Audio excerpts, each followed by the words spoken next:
Pemirsa, UMKM menjadi sektor yang paling terdampak saat pandemi menghantam Indonesia. Namun seiring waktu, UMKM justru mampu bangkit dan naik kelas dalam persaingan global. Dan berikut perbincangan Prabu Revolusi bersama Menteri Koperasi dan UKM Teten Mas Duki. Kopi tubruk. Kopi dari mana ini, Kang? Nah, ini dari Garut ini.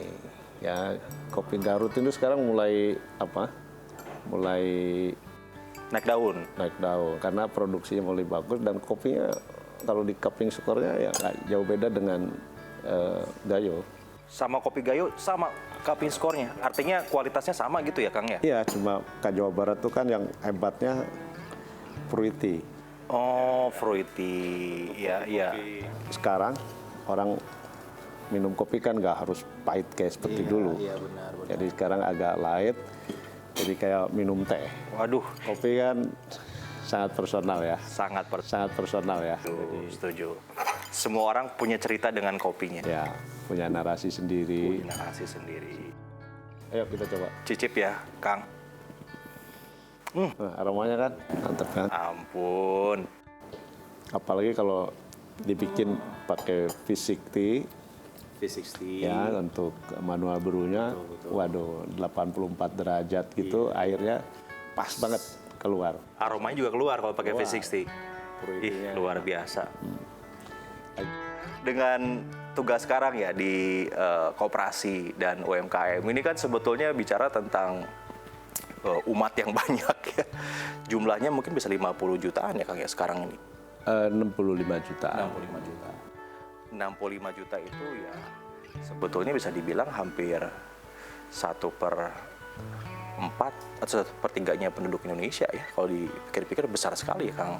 Ya, kalau dilihat dari populasinya, dari populasi usaha itu 99,9%.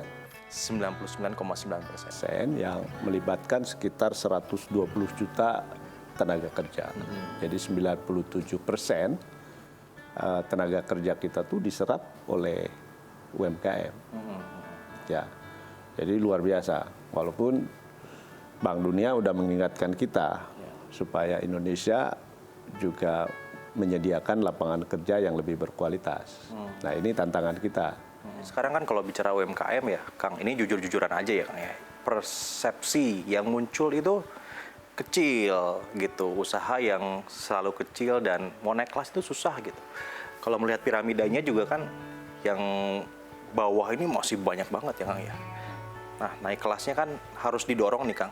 Ini kira-kira masalahnya apa sih, Kang Menteri? Yang ke mikro, ya, itu kan 99,6%, yang omsetnya 2 miliar ke bawah.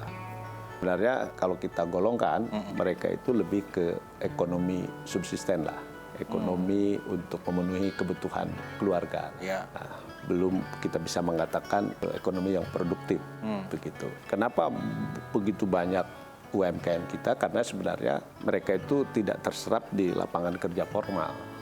Akibatnya lari ke sektor ini. Ya, mereka membuka usaha sendiri. Yang seharusnya bagus dong, sebetulnya. Ya, artinya sebagai ekonomi subsisten tentu ini komplementer terhadap lapangan kerja kita. Nah, tapi kalau kita terus biarkan dari waktu ke waktu di mana struktur ekonomi ini kita didominasi mikro, saya kira juga kurang bagus. Ya, karena ya kita perlu memiliki pelaku usaha yang lebih punya daya saing. Betul. Lebih kapasitas produksinya juga lebih besar. Tentu kita harus mendorong UMKM yang existing sekarang yang punya potensi dibesarkan, ini dibesarkan. Bukan lagi memperbanyak yang mikro-mikro. Kalau diperbanyak mikro-mikro, ya persaingan di bawah akan semakin berat. Rezeki yang dibaginya semakin kecil. Karena kuenya sama, tapi dibagi-bagi oleh unit yang makin banyak. Gitu. Jadi saya sering memberikan arahan juga di kementerian dengan teman-teman di daerah supaya coba bidik aja lah di daerah itu mana usaha yang bisa kita kembangkan sehingga penyerapan tenaga kerjanya lebih besar, mikronya berkurang. Iya, iya. Jadi semuanya naik kelas, terus begitu ya. Nah ini harus didukung juga kan oleh ekosistem seperti pembiayaan, market demand-nya. Ini jadi penting juga nih Kang, kan bicara tentang UMKM yang kreatif. Indonesia tuh surganya kreativitas nih. Jadi sebenarnya kita punya DNA seni dan budaya yang kuat, didukung juga saya kira sumber daya alam yang banyak, ya budaya yang sangat kuat. Ini kalau kita garap custom product yang berbasis kreativitas sebagai keunggulan UMKM kita juga marketnya besar. Karena sekarang anak-anak muda sekarang kan lifestyle hampir sama lah di seluruh dunia kan dengan digital ini kan semua hampir sama.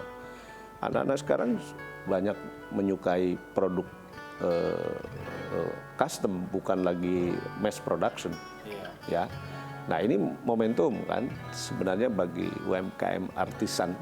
Ini saya ngopi lagi deh Kang, ini sayang banget.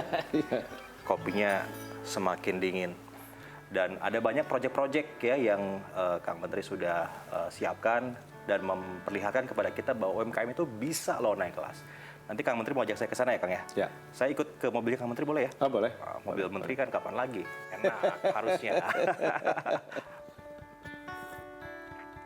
Sekarang Kang, sana Kang? Ayo.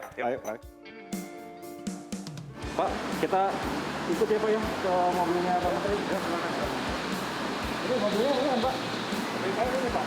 Ini pengawalnya lebih mewah daripada mobil Menteri ya. Kirain itu Pak. Ini mobilnya Kang Menteri? Iya. Saya pikir mobilnya yang itu Kang Menteri.